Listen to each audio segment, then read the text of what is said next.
Baik, Assalamualaikum warahmatullahi wabarakatuh.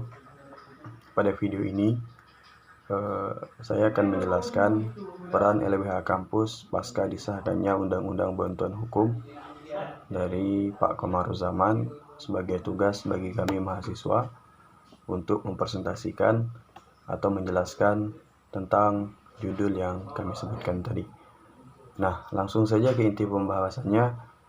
Yang pertama adalah hak bantuan hukum. Nah, bantuan hukum adalah hak konstitusional warga negara, kesamaan kedudukan dalam hukum, atau yang biasa disebut equality before the law.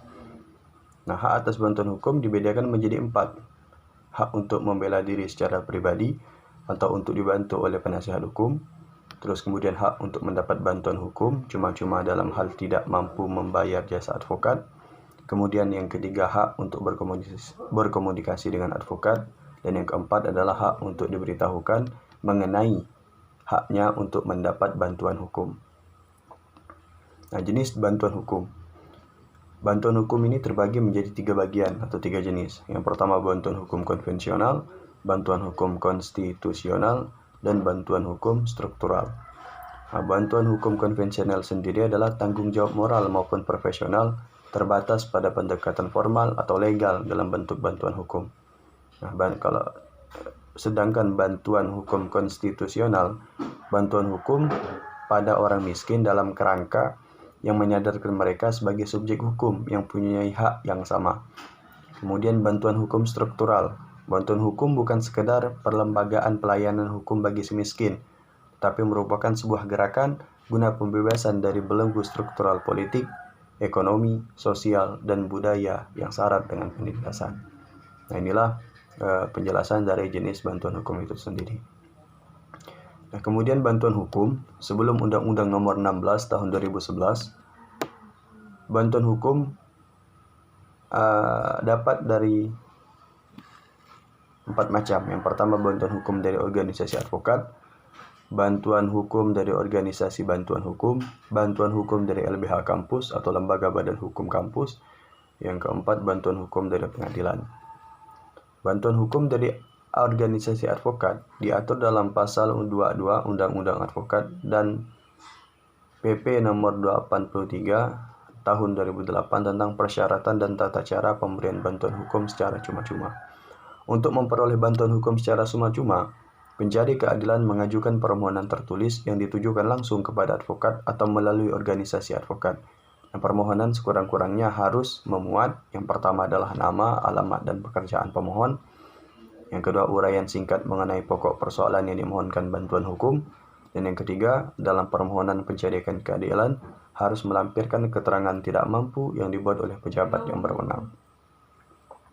Nah, bantuan hukum dari organisasi advokat. Yang pertama, permohonan bantuan hukum secara cuma-cuma dapat diajukan bersama-sama oleh beberapa pencari keadilan yang mempunyai kepentingan yang sama.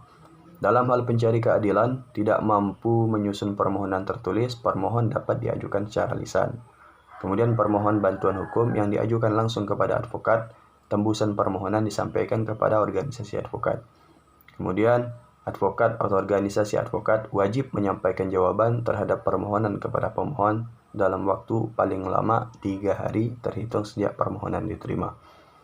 Kemudian dalam hal permohonan diajukan kepada organisasi advokat, maka organisasi advokat menetapkan advokat yang ditugaskan. Kemudian advokat yang ditugaskan namanya dicantumkan dalam jawaban terhadap permohonan. Kemudian keputusan mengenai pemberian bantuan hukum secara cuma-cuma ditetapkan secara tertulis dengan menunjuk nama advokat. Nah, selanjutnya adalah bantuan hukum dari organisasi bantuan hukum. Nah, misalnya bantuan hukum dari LBH Ansor. Sebut sajalah seperti itu. Waktu konsolidasi adalah hari Senin sampai Jumat, pukul 9 sampai jam 16 waktu Indonesia Barat. Nah, tata cara pengaduan dan konsultasi di lembaga Badan Hukum Ansor. Yang pertama, calon klien datang langsung ke kantor LBH Ansor. Sebut saja di Jalan Pamularsi, nomor 9, Patang Puluhan, Wiro Brajan, Yogyakarta. Nah, calon klien mendaftarkan diri pada front office dengan mengisi formulir pendaftaran yang telah disediakan dan membayar administrasi yang telah ditentukan. Calon klien antri menunggu panggilan untuk konsultasi dengan advokat, asisten advokat. Calon klien antri menunggu panggilan untuk konsultasi dengan advokat atau asisten advokat. Kemudian calon klien berkonsultasi. Kemudian kalau berkeinginan untuk menguasakan, maka akan disiapkan surat kuasa untuk ditandatangani. Kemudian setelah itu bantuan hukum dari LBH kampus. Hampir semua perguruan tinggi memiliki LBH, umumnya karena terkait pelaksanaan tridharma perguruan tinggi. Khususnya pengabdian masyarakat dibentuk biro atau unit yang diberikan bantuan hukum. Unit ini dapat berada di bawah Fakultas Hukum Syariah atau di bawah rektorat. Syarat dan prosedur untuk mendapatkan bantuan hukum dari LBH kampus tergantung pada organisasi yang bersangkutan. Hal ini terkait dengan visi dan misi organisasi, program kerja, dan kapasitas kelembagaan. Secara umum, prosedurnya hampir sama dengan LBH pada umumnya, yaitu pertama adalah langsung datang ke kantornya, misalnya sebut saja di Lembaga Konsultasi dan Bantuan Hukum Islam, Stain, Mempawah, langsung datang ke jurusan syariahnya. Seperti itu. Nah, kemudian bantuan hukum dari pengadilan. Untuk mendapatkan bantuan hukum yang disediakan oleh Mahkamah Agung RI,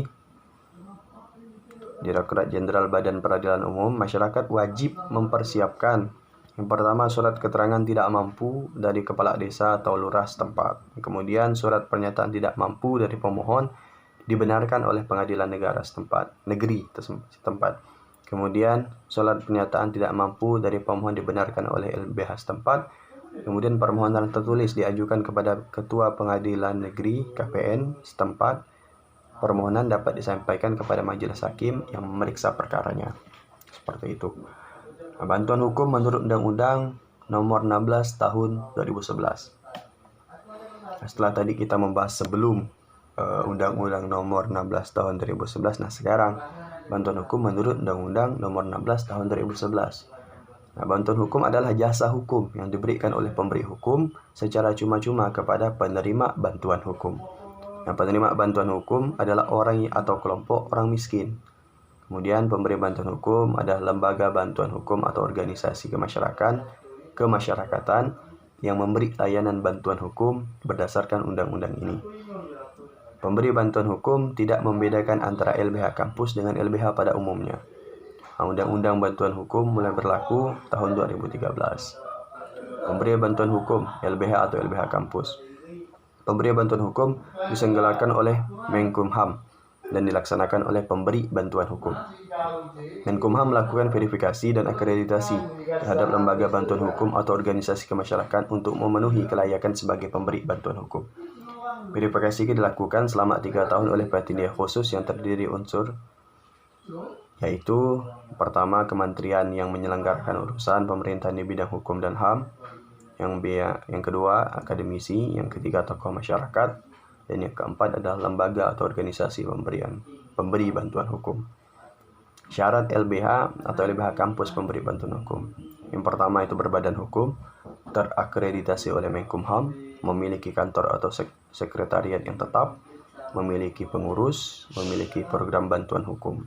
Nah, hak LBH atau LBH kampus pemberi bantuan hukum. Hak-hak mereka apa saja? Yaitu melakukan rekrutmen terhadap advokat, paralegal, dosen mahasiswa Fakultas Hukum Syariah, melakukan pelayanan bantuan hukum, menyelenggarakan penyuluhan hukum, konsultasi hukum dan program kegiatan lain, menerima anggaran dari negara untuk melaksanakan bantuan hukum, berhak mengeluarkan pendapat dalam membela perkara yang ditangani, mendapat hak informasi dan data, mendapat hak imunitas. Nah, inilah hak dari LBH atau LBH kampus. Nah, kemudian kewajiban dari LBH atau LBH kampus pemberi bantuan hukum melaporkan kepada menteri tentang program bantuan hukum, memberi setiap penggunaan anggaran negara yang digunakan untuk pemberian bantuan hukum, menyelenggarakan pendidikan dan pelatihan bantuan hukum bagi advokat, paralegal, dosen, mahasiswa Fakultas Hukum Syariah, menjaga kerahasiaan dan data, informasi, dan atau keterangan yang diperoleh dari penerima bantuan hukum berkaitan dengan perkara yang sedang ditangani, memberikan bantuan hukum kepada penerima bantuan hukum berdasarkan syarat dan tata cara yang ditentukan dalam undang-undang ini sampai perkaranya selesai. Nah, inilah kewajiban dari LBH atau LBH kampus pemberi bantuan hukum. Nah, kemudian ketentuan pemberian bantuan hukum. Nah, pemohon bantuan hukum mengajukan permohonan secara tertulis yang berisi sekurang-kurangnya identitas pemohon dan uraian singkat mengenai pokok persoalan yang dimohonkan bantuan hukum. Kemudian menyerahkan dokumen yang berkenaan dengan perkara. Kemudian melamparkan surat keterangan miskin dari lurah, kepala desa, atau pejabat yang setingkat di tempat tinggal pemohon bantuan hukum. Pemohon bantuan hukum yang tidak mampu menyusun permohonan secara tertulis, pemohon dapat diajukan secara lisan. Permohonannya dapat diajukan secara lisan. Nah, prosedur pemberian bantuan hukum. Pemohon bantuan hukum mengajukan permohonan bantuan hukum kepada pemberi bantuan hukum. Nah, pemberi bantuan hukum dalam jangka waktu paling lama 3 hari kerja setelah permohonan bantuan hukum dinyatakan lengkap harus memberikan jawaban menerima atau menolak permohonan bantuan hukum tersebut. Nah, artinya selama 3 hari itu menunggu dari pemberi bantuan hukum diterima atau tidaknya. Nah, dalam hal ini kemudian dalam hal permohonan bantuan hukum diterima, pemberi bantuan hukum memberikan bantuan hukum berdasarkan surat kuasa atau dari penerima bantuan hukum. Nah, dalam hal permohonan bantuan hukum ditolak, pemberi bantuan hukum mencantumkan alasan penolakan. Nah, ketentuan lebih lanjut mengenai syarat dan tata cara pemberian bantuan hukum diatur dengan peraturan pemerintah. Kemudian persiapan LBH kampus sebagai pemberi bantuan hukum. Apa saja yang perlu disiapkan, apa saja yang perlu dilengkapi untuk menjadi sebuah lembaga bantuan hukum kampus. Nah, yang pertama melengkapi syarat sebagai lembaga pemberi bantuan hukum, mengaktifkan dan mengefektifkan LBH kampus sebagai laboratorium dan pemberi bantuan hukum. Kemudian merekrut advokat syariah, alumni syariah, dan melibatkan dosen mahasiswa yang mempunyai kecenderungan bidang bantuan hukum. Menggandeng kerjasama dengan organisasi advokat, APSI, KAI, Peradi, dan lain sebagainya. Melakukan MOU dengan pengadilan agama, misalnya Posbakum, Asosiasi Bank Syariah sebagai konsultan hukum. Nah, mungkin hanya ini yang dapat kami sampaikan dan dapat kami jelaskan dari peran LBH kampus pasca disahkannya Undang-Undang Bantuan Hukum, yang materi ini diberikan oleh dosen kami Bapak Komaruzzaman yang ditugaskan kepada kami untuk menjelaskannya dalam bentuk video. Mungkin hanya ini dapat saya sampaikan, kurang lebihnya mohon dimaafkan. Wabillahi taufiq wal hidayah, wa ridha wal inayah. Wassalamualaikum warahmatullahi wabarakatuh.